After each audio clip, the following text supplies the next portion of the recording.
قوم عاد کا مورث اعلیٰ عاد بن اوس بن ارم بن سام بن نوح ہے۔ اس کے بیٹوں میں شداد بھی ہے۔ یہ بڑی شان و شوکت کا بادشاہ ہو گزرا ہے۔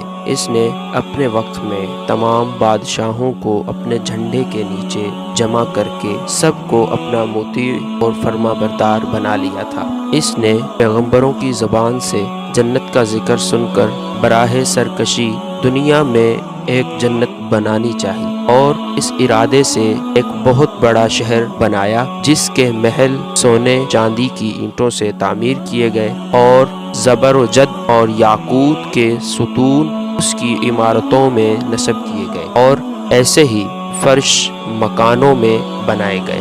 سنگ ریزوں کی جگہ آبدار موتی بچھائے گئے۔ ہر محل کے گرد جواہرات سے پر نہریں جاری کی گئی۔ قسم قسم کے درخت زینت اور سائے کے لیے لگائے گئے۔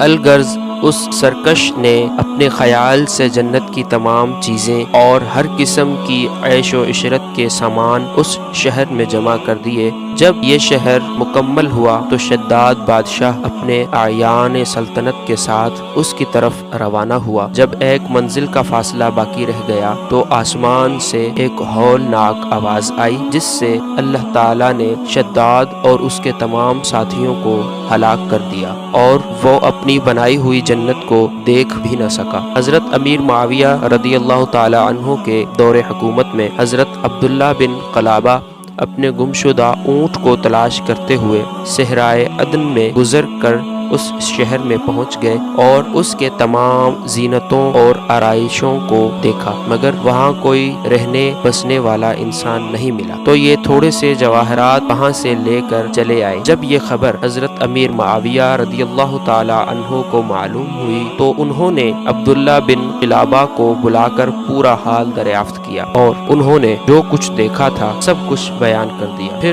حضرت امیر معاویہ رضی اللہ تعالی عنہ نے کعب بن احبار رضی اللہ تعالی عنہ کو بلا کر دریافت کیا کہ کیا دنیا میں کوئی ایسا شہر موجود ہے؟ تو انہوں نے فرمایا کہ ہاں، جس کا ذکر قرآن مجید میں بھی آیا ہے۔ یہ شہر شداد بن عاد نے بنایا تھا لیکن یہ عذاب الہی سے ہلاک ہوئے اور اس قوم میں سے کوئی ایک آدمی بھی باقی نہیں رہا۔ اور آپ کے زمانے میں ایک مسلمان جس کی آنکھیں نیلی، قد چھوٹا اور اس کے ابرو پر ایک تل ہوگا، اپنے اونٹ کو تلاش کرتے ہوئے اس ویران شہر میں داخل ہوگا۔ اتنے میں عبداللہ بن قلابہ آ گئے۔ کعب احبار نے ان کو دیکھ کر فرمایا، بخدا وہ شخص جو شداد کی بنائی ہوئی جنت کو دیکھے گا وہ یہی شخص ہے۔ قوم عاد اور دوسری سرکش قوموں کا حال بیان کرتے ہوئے قرآن مجید میں ارشاد فرمایا کہ کیا تم نے نہ دیکھا تمہارے رب نے عاد کے ساتھ کیا کیا؟ وہ ارم حد سے زیادہ طول والے اور ان جیسا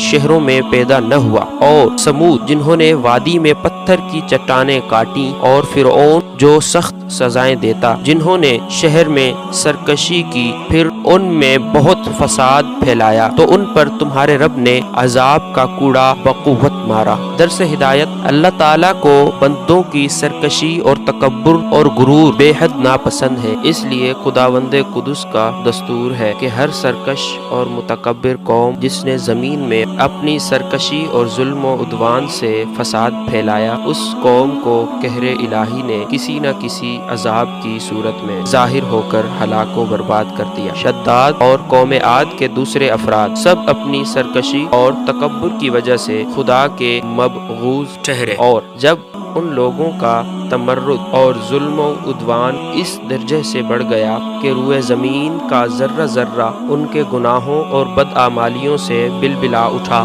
تو خداوند قہار و جبار کے عذابوں نے ان کے سرکشوں اور ظالموں کو تباہ و برباد کر کے صفحہ ہستی سے حرف غلط کی طرح مٹا دیا۔ لہٰذا ان قوموں کے عروج و زوال اور ان لوگوں کے عذاب الہی سے پامال ہونے کی داستانوں سے عبرت اور نصیحت حاصل کرنی چاہیے، کیونکہ قرآن کریم میں ان اقوام کے انجام کے ذکر کا مقصد ہی یہ ہے کہ اہل قرآن ان کی داستان سن کر عبرت پکڑیں اور خوف الہی سے ہر دم لرزے رہیں۔ مسلمانوں کو لازم ہے کہ قرآن مجید کی بکثرت تلاوت کریں اور ان کا ترجمہ بھی پڑھا کریں اور ان اقوام کے حالات سے عبرت حاصل کریں۔ ہر وقت توبہ و استغفار کرتے رہیں اور ہر قسم کی بد اعتقادیوں اور بد اعمالیوں سے ہمیشہ بچتے رہیں۔ اعمال صالحہ کی کوشش کرتے رہیں اور اعمال و دولت کے غرور و گھمنڈ سے سرکشی و تکبر نہ کریں، بلکہ ہمیشہ دل میں خوف خدا عز و جل رکھ کر تواضع و انکساری کو اپنی عادت بنائیں اور جہاں تک ہو سکے